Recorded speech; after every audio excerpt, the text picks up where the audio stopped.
नमस्कार, आदाब, मैं खुशबू अख्तर और आप देख रहे हैं पल पल न्यूज। दोस्तों, बीबीसी डॉक्यूमेंट्री को लेकर अभी भी विवाद थमने का नाम नहीं ले रहा है। सत्ता लगातार बीबीसी डॉक्यूमेंट्री को देश में ब्लॉक कराने के साथ साथ लोगों के जहन में भी ब्लॉक कराने की कोशिश कर रही है।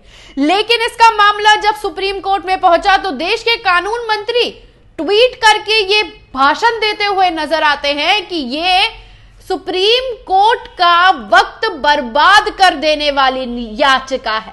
लेकिन इस याचिका के बारे में जब आज सुनवाई हुई है तो फिर सत्ता को मुंह की खानी पड़ी है। दोस्तों, जी हां, सुप्रीम कोर्ट ने याचिका पर सुनवाई करते हुए सरकार से को नोटिस देकर उनसे जवाब मांगा है कि ये डॉक्यूमेंट्री बैन करने के पीछे क्या मंशा है।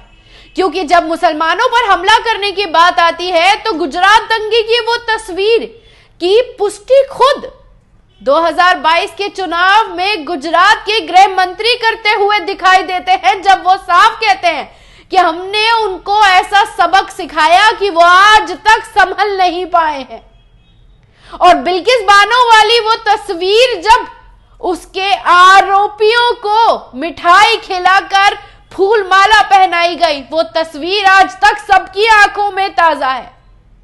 और बीबीसी ने जब मेहनत के साथ एक ऐसी डॉक्यूमेंट्री में मुसलमानों के खिलाफ उस चेहरे को बेनकाब कर दिया तो इमेज कॉन्शियस होकर देश में बैन करा दिया। विदेशों में चर्चा ना हो इसलिए यहां तक कोई एंगल ना आए, इसकी भी पूरी की पूरी कोशिश कर दी गई।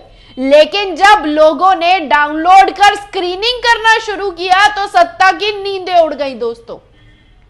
और नींदें उड़ने के बाद फिर ये सत्ता रुकने का नाम नहीं ले रही थी। स्टूडेंट्स ने यूनिवर्सिटीज में जब स्क्रीनिंग करना शुरू किया तो लाइट बंद करा दी, पत्थरबाजी करा दिए, प्रोटेस्ट रुकवा दिए, लोगों को उठवा दिया। इस बात से यह साफ पता चलता है कि सत्ता अपनी इमेज कॉन्शियस को लेकर सिर्फ चुनाव को ध्यान में रखकर ये कदम उठा रही है। लेकिन सवाल तो यही आता है कि यही छवि तो इनको वोट दिलाता है, तो फिर इनको बैन कराने की क्या जरूरत है। लेकिन अब जब 385 दिन 2024 के लोकसभा चुनाव में वक्त बचा है तो अब सत्ता अपनी इमेज को लेकर कॉन्शियस हो गई है। दोस्तों, सुप्रीम कोर्ट ने सत्ता से क्या कहा है हम आपको इस रिपोर्ट में बता देते हैं। गुजरात दंगों पर बनी बीबीसी की विवादास्पद डॉक्यूमेंट्री पर बैन को लेकर सुप्रीम कोर्ट ने सरकार को नोटिस जारी किया है। उच्च न्यायालय ने केंद्र सरकार से 3 हफ्ते में जवाब मांगा है। बीबीसी डॉक्यूमेंट्री को लेकर गुजरात दंगे तक पीएम के खिलाफ कई दावे किए गए हैं, जिसको लेकर केंद्र ने इसको सोशल मीडिया और ऑनलाइन चैनलों पर बैन करा दिया है। और ये याचिका बैन हटाने के लिए डाली गई है। दोस्तों, बीबीसी की डॉक्यूमेंट्री पर बैन के बाद देश भर में विवाद की स्थिति पैदा हो गई है। इसके बाद बैन के खिलाफ वरिष्ठ पत्रकार एन राम, तृणमूल कांग्रेस की सांसद महुआ मोइत्रा, अधिवक्ता प्रशांत भूषण ने सुप्रीम कोर्ट में याचिका दायर की। सुप्रीम कोर्ट में लगाई गई याचिका की याचिकाकर्ताओं ने कहा है कि बीबीसी की डॉक्यूमेंट्री में दिखाई गई सच्चाई चेहरा जो सत्ता का बेनकाब होता है, सत्ता उससे डर गई है। याचिका में कहा गया है कि ये बैन द्वेषपूर्ण और मनमाना होने के साथ साथ असंवैधानिक भी है। दोस्तों, और कई यूनिवर्सिटीज में जब इसकी स्क्रीनिंग की गई है तो उस स्क्रीनिंग को भी परिसर में रोक करने के लिए हर पैतरा अपनाया जा रहा है। कई जगह तो हिंसा भी देखी गई है। दिल्ली के अंबेडकर यूनिवर्सिटी में तो इसकी स्क्रीनिंग को रोकने के लिए बिजली तक काट दी गई। जेएनयू में तो पथराव भी किया गया है। और इसी के साथ साथ अगर बात करें तो तमाम यूनिवर्सिटीज में इसकी स्क्रीनिंग को रोकने के लिए अब तो प्रशासन धरना देने के लिए भी तैयार बैठा है कि नहीं नहीं नहीं, हम ये डॉक्यूमेंट्री बच्चों को नहीं देखने देंगे।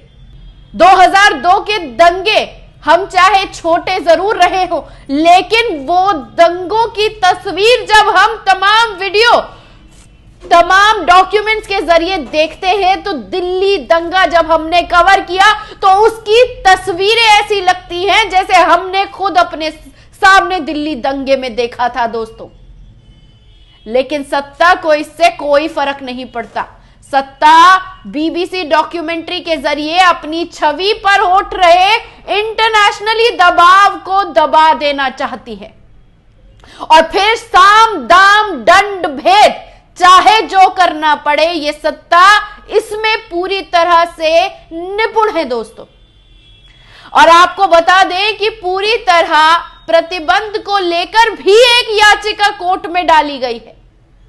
सुप्रीम कोर्ट में इसी डॉक्यूमेंट्री को लेकर पूरी तरह से बैन करने के लिए, सूचीबद्ध करने के लिए शुक्रवार को फिर से एक न्यायाधीश चंद्रचूड़ के सामने याचिका डाली गई है, जिसमें वकील ने शुक्रवार को इस मामले में यह उल्लेख करते हुए कहा है कि उच्च न्यायालय हिंदू सेना के अध्यक्ष विश्व गुप्ता और किसान बलिंद्र कुमार सिंह ने याचिका की सुनवाई करने के लिए कहा है, और बीबीसी और उसके कर्मचारियों के खिलाफ जांच करने की मांग की है। इस याचिका में यह भी कहा गया है कि भारत और भारत के प्रधानमंत्री की वैश्विक उदय के खिलाफ गहरी साजिश रची गई है, जिसे पूरी तरीके से बैन किया जाना चाहिए।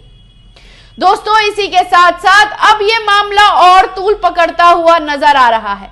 आपको बता दें कि सुप्रीम कोर्ट ने जब शुक्रवार को बीबीसी बैन को लेकर पूरी सुनवाई के बाद सरकार से 3 हफ्ते के अंदर जवाब मांगा है, तो अगली सुनवाई अब अप्रैल में होगी दोस्तों। और इसी के साथ साथ यह भी जान लेना जरूरी हो जाता है कि सुप्रीम कोर्ट की सुनवाई के बाद बीबीसी डॉक्यूमेंट्री का मामला एक बार फिर से तूल पकड़ गया है।